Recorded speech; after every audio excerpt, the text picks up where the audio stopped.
સસલાભાઈ કહે છે ચાલ ભાઈ આજે આપણે બંને રેસ લગાવીએ કે આપણે બંને માંથી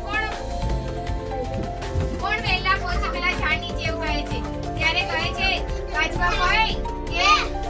તો બહુ ધીમી ચાલ વાળો છો અને તમે તો સસલાભાઈ કેટલી મોટી દોડ વાળા છો તમે તો દોડ મૂકી નીચે લઈ જશો પણ હું તો ધીમી ચાલ વાળો એટલે હું તો પાછળ રહી જઈશ એવું કહે છે ત્યારે કાચબાભાઈ કહે છે કે સારું કશું વાંધો નહીં આપણે બંને રેસ લગાવીએ એવું કહે છે ત્યારે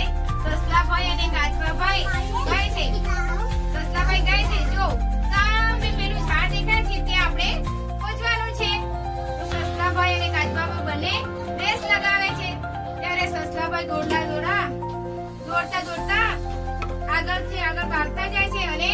આગળ જાય એ પાછળ વાળી જુએ છે ત્યારે પાછળ વાળીને કાચબાભાઈ તો બહુ ધીમી ચાલમાં ચાલી રહ્યા છે તો સસલાભાઈ વિચાર કરે છે કે કાચબાભાઈ તો હજુ બહુ જ પાછળ છે લાવને હું થોડો આરામ કરી લઉં તો એક ઝાડ જોઈ અને તે સસલાભાઈ ત્યાં તો બેસી ગયા અને થોડો આરામ કરવા લાગ્યા સસલાભાઈ આરામ કરવા લાગ્યા એટલે કાચબાભાઈ તો ધીરે આવ્યા અને જોવે છે પેલા સસલાભાઈને સસલાભાઈને જોવે છે અને સસલાભાઈ તો બસ કસાર સુઈ રહ્યા છે ત્યારે કાચબાભાઈ ધીરા એ ઝાડ પાસે પહોંચી જાય છે ઝાડ પાસે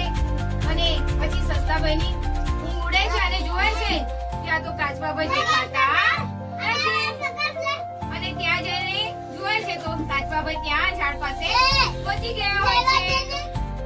અને કાચબાભાઈ ઝાડ પાસે પહોંચી ગયા હોય અને સસલાભાઈ ત્યાં જાય છે અને સસલાભાઈ કાચબાભાઈને જોઈને શરમાઈ જાય છે અને કહે છે કે તમે તો મારાથી પહેલા પહોંચી ગયા એટલે હંમેશા કોઈના પર રીતે ના એ કરાય અને કેવું જોઈએ કે કોઈની મજાક આપણાથી ના ઉડાય કે તું ધીરો ચાલે છે કે તું જલ્દી ચાલે છે એટલે શરમાય ત્યાં સસલાભાઈને કોણ જીતી ગયું